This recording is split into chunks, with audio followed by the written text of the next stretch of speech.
path. Fail big. That's right. Fail big. Today's the beginning of the rest of your life, and it can be very frightening. It's a new world out there. It's a mean world out there, and you only live once. So do what you feel passionate about.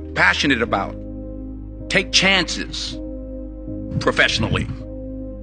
Don't be afraid to fail. There's an old IQ test, was 9 dots, and you had to draw 5 lines with a pencil within these 9 dots without lifting the pencil.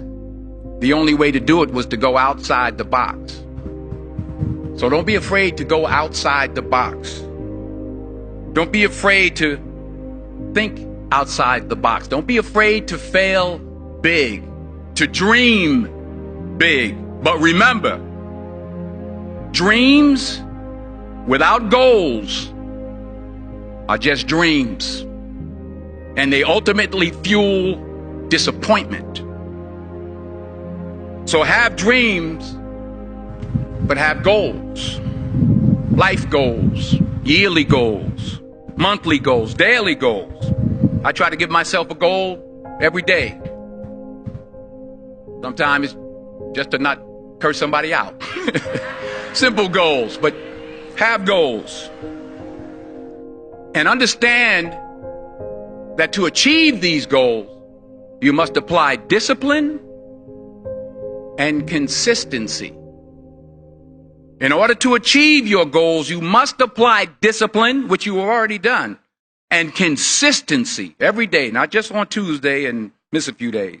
You have to work at it every day. You have to plan every day. You've heard the saying, we don't plan to fail, we fail to plan. Hard work works.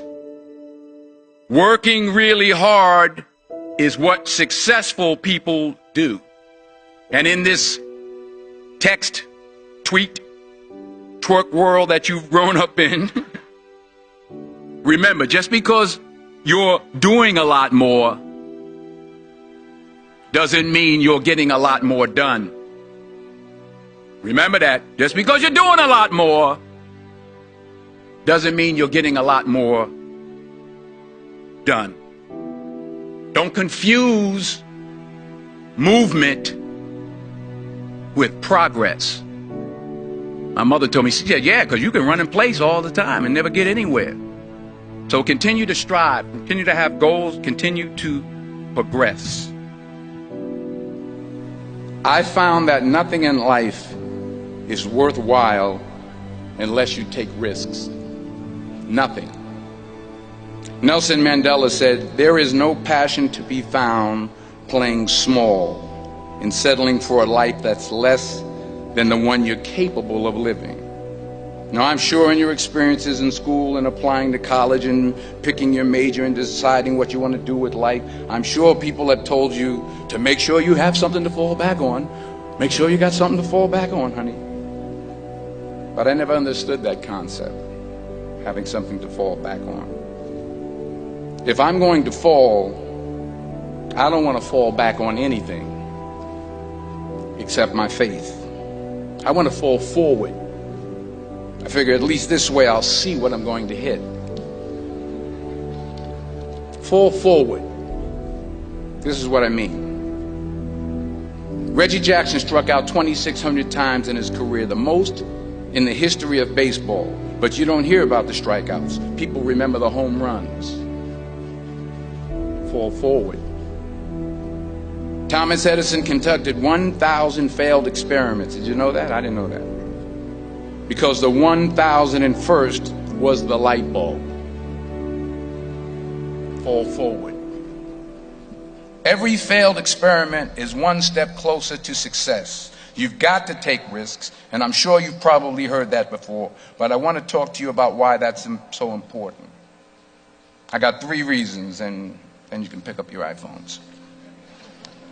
First, you will fail at some point in your life. Accept it. You will lose. You will embarrass yourself. You will suck at something. There's no doubt about it. And I know that's probably not a traditional message for a graduation ceremony, but hey, I'm telling you, embrace it, because it's inevitable. And I should know. In the acting business, you fail all the time. Early on in my career, I auditioned for a part in a Broadway musical. Perfect role for me, I thought, except for the fact that I can't sing. I didn't get the job. But here's the thing. I didn't quit. I didn't fall back. I walked out of there to prepare for the next audition, and the next audition, and the next audition. I prayed. I prayed. And I prayed. But I continued to fail, and fail, and fail. But it didn't matter, because you know what? There's an old saying, you hang around the barbershop long enough, sooner or later you're going to get a haircut. So you will catch a break, and I did catch a break. Last year, I did a play called Fences on Broadway. Someone talked about it. Won the Tony Award. And I didn't have to sing, by the way. But here's the kicker.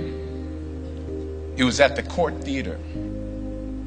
It was at the same theater that I failed that first audition 30 years prior.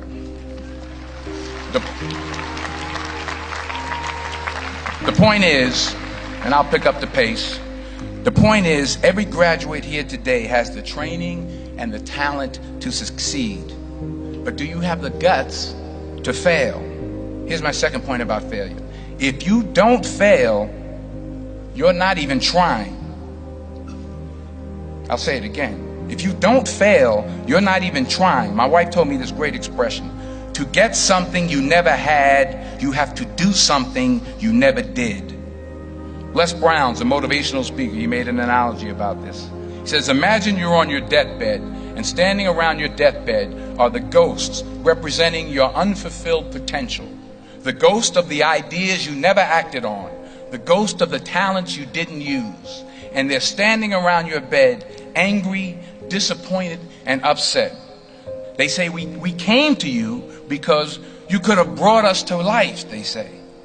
And now we have to go to the grave together. So I ask you today, how many ghosts are going to be around your bed when your time comes? Not only take risks, but to be open to life, to accept new views, and to be open to new opinions. While it may be frightening, it will also be rewarding. Because the chances you take, the people you meet, the people you love, the faith that you have, that's what's going to define you. Never be discouraged. Never hold back. Give everything you got.